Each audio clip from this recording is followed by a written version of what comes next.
America के राष्ट्रपति Donald Trump ने कुछ देर पहले संयुक्त राष्ट्र महासभा में भाषण दिया है। ट्रंप ने हमास को फाइनल धमकी दी है। ट्रंप ने हमास को जल्द से जल्द सभी बंधकों को रिहा करने की वार्निंग दी है। ट्रंप ने यहां तक कह दिया कि फिलिस्तीन राष्ट्र को मान्यता देना हमास को इनाम देने जैसा है। लेकिन ट्रंप ने 8 मुसलमान देशों के साथ मीटिंग कर पीएम नेतन्याहू की टेंशन को बढ़ा दिया है। इजराइल के कट्टर दुश्मन 8 देशों की सेना को ट्रंप गाजा युद्ध में भेजने का प्लान बना रहे हैं। वहीं ईरान ने भी ऐसी मिसाइल का टेस्ट किया है जिसके धमाके से अमेरिका दहल सकता है।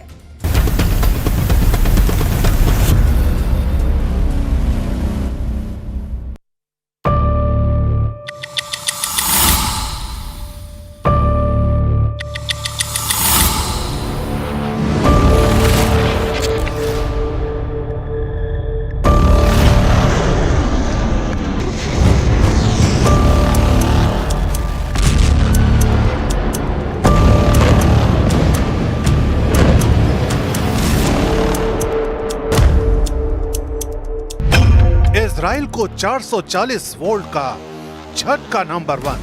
ट्रंप 8 मुसलमान देशों से बढ़ाने लगे दोस्ती।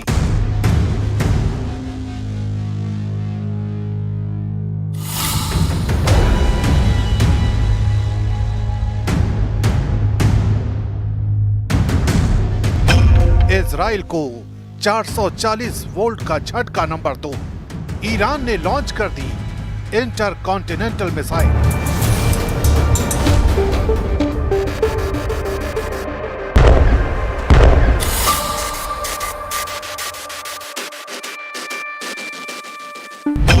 इजराइल को 440 वोल्ट का झटका नंबर 3। तुर्की का ऐलान, धरती से मिटा देंगे यहूदी देश।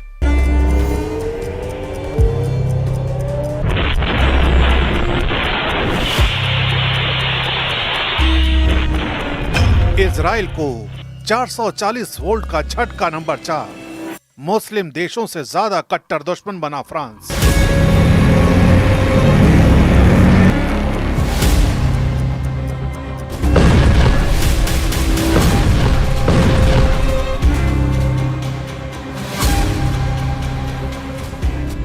इजराइल को 440 वोल्ट का झटका नंबर 5। 60 देशों से नेतन्याहू का युद्ध final.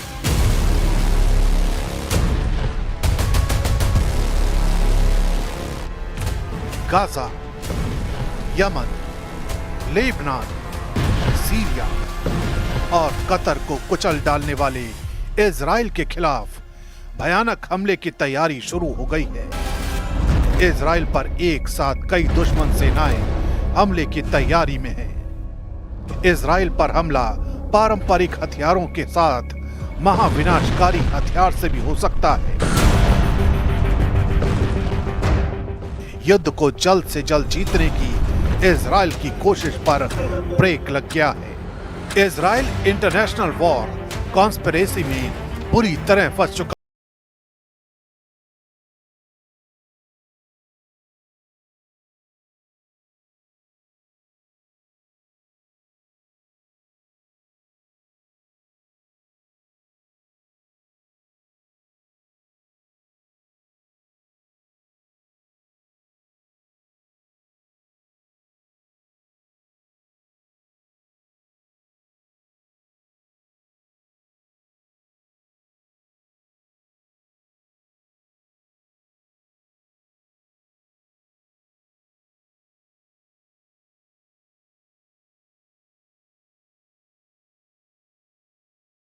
The UN Secretary General and the leaders of Ukraine, Argentina, and the European Union. The President will also later in the day hold a multilateral meeting with Qatar, the Kingdom of Saudi Arabia, Indonesia, Turkey, Pakistan, Egypt, the UAE, and Jordan. Israel के सबसे कट्टर दुश्मनों का जमघट लगाकर Trump ने Netanyahu को सख्त संदेश दिया है। ट्रंप के बदले हुए प्लान के बाद नेतन्याहू का ऑपरेशन गाजा फ्लॉप हो सकता है।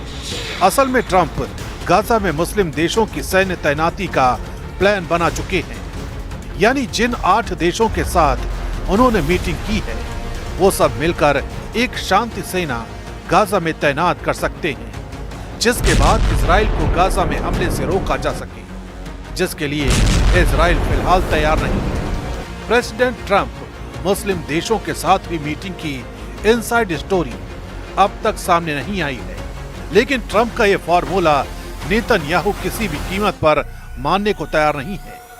वो पहले भी साफ कर चुके हैं कि फिलिस्तीन देश नहीं बनने दिया जाएगा।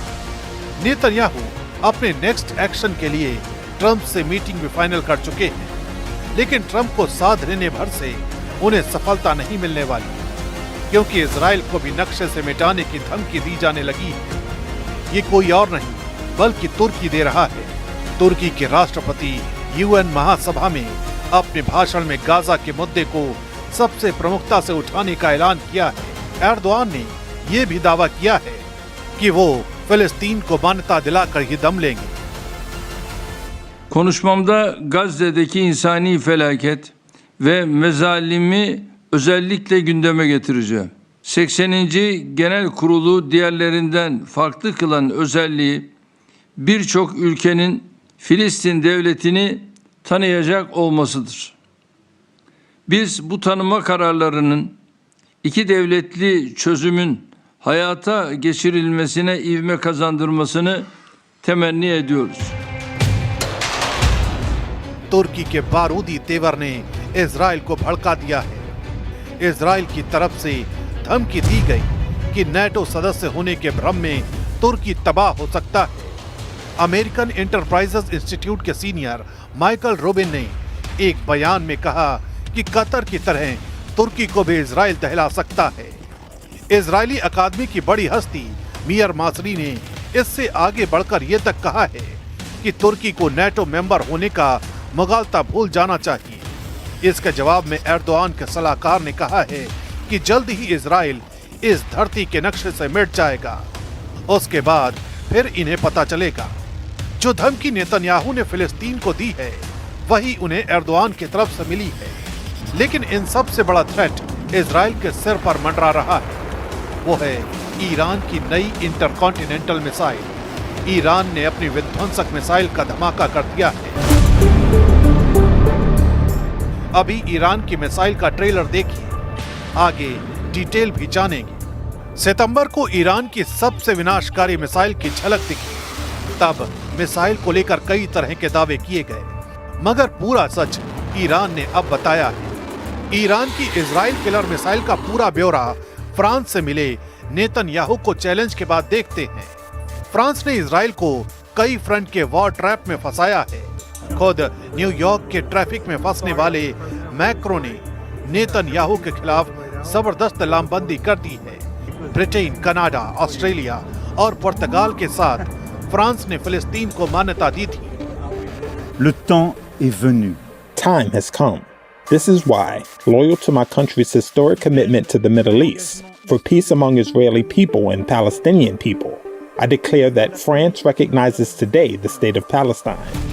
मैक्रो के फैसले का इजराइल ने जबरदस्त विरोध किया है। फ्रांस में इजराइल के राजदूत जोशुआ एल जारका ने मैक्रो को मिडिल ईस्ट युद्ध का रियल विलेन बता डाला है।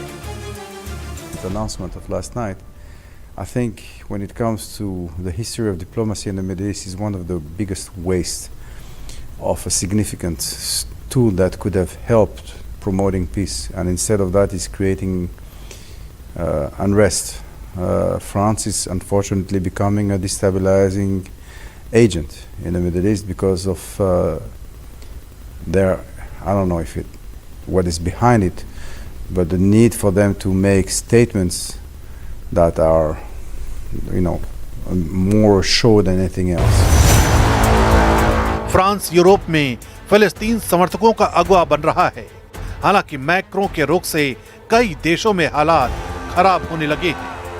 इटली विरोध प्रदर्शन की आग में जल रहा है। फिलिस्तीन राष्ट्र के समर्थन की मांग कर रहे प्रदर्शनकारियों ने जॉर्जिया मेलोनी के खिलाफ जबरदस्त प्रदर्शन किया। मिलान, रोम, वेरिस, नेपल्स और जेनोआ में हिंसा और आगजनी हुई। हिंसक झड़प में 60 से ज्यादा पुलिसकर्मी घायल हैं। इजराइल को हथियार भेजने के विरोध में कई बंदरगाहों को ब्लॉक कर दिया गया है। वेनिस में पुलिस को प्रदर्शनकारियों को हटाने के लिए वाटर कैनन का सहारा लेना पड़ा। जेनोआ, लिवोर्नो और ट्रिएस्ट के बंदरगाहों पर भी विरोध प्रदर्शन हुए हैं। हवा इजराइल के खिलाफ बनाई जा रही है, जिससे युद्ध का मैदान हो या फिर कूटनीति का अखाड़ा, इजराइल घिरता जा रहा है। इजराइल पर दुश्मन हावी होते दिख रहे हैं। इजराइल के लिए ट्रैप बिछाए जा रहे हैं। इजराइल को बर्बाद करने की धमकी दी जा रही है। कोई हथियार से डरा रहा है, कोई गुटबाजी कर रहा है। किसी ने जंगी तैयारी का ट्रेलर दिखाया है, तो किसी ने इजराइल से एटमी टक्कर का इरादा जाहिर कर दिया है। अचानक नेतन्याहू के लिए ईरान सबसे बड़ा थ्रेट बन गया है। ईरान के एक सांसद ने वायरल हुए एक वीडियो में ईरान के आसमान में दिखे हथियार को इंटरकॉन्टिनेंटल मिसाइल का टेस्ट बताया है। यानी ईरान ने अंतर महाद्वीपीय बैलिस्टिक मिसाइल का सफल परीक्षण किया। ये missile space launch vehicle SLV तकनीक से बनाई गई है, जिसकी मारक रेंज 10,000 किलोमीटर से ज्यादा है। ईरानी सांसद ने दावा किया है कि यह मिसाइल अमेरिका और यूरोप तक भी पहुंच सकती है। मतलब अब इजराइल ही नहीं, इजराइल का साथ देने वाले अमेरिका, यूरोप के देश ईरान के टारगेट पर है। ईरान के मिसाइल भंडार पहले से ही विध्वंसक रॉकेट के लिए कुख्यात है। मेजर जनरल याहिया रहीम सफवी का दावा है कि उनका परमाणु कार्यक्रम और मिसाइल टेक्नोलॉजी ईरान के वैज्ञानिकों की मेहनत का नतीजा है और उसे तबाह नहीं किया जा सकता।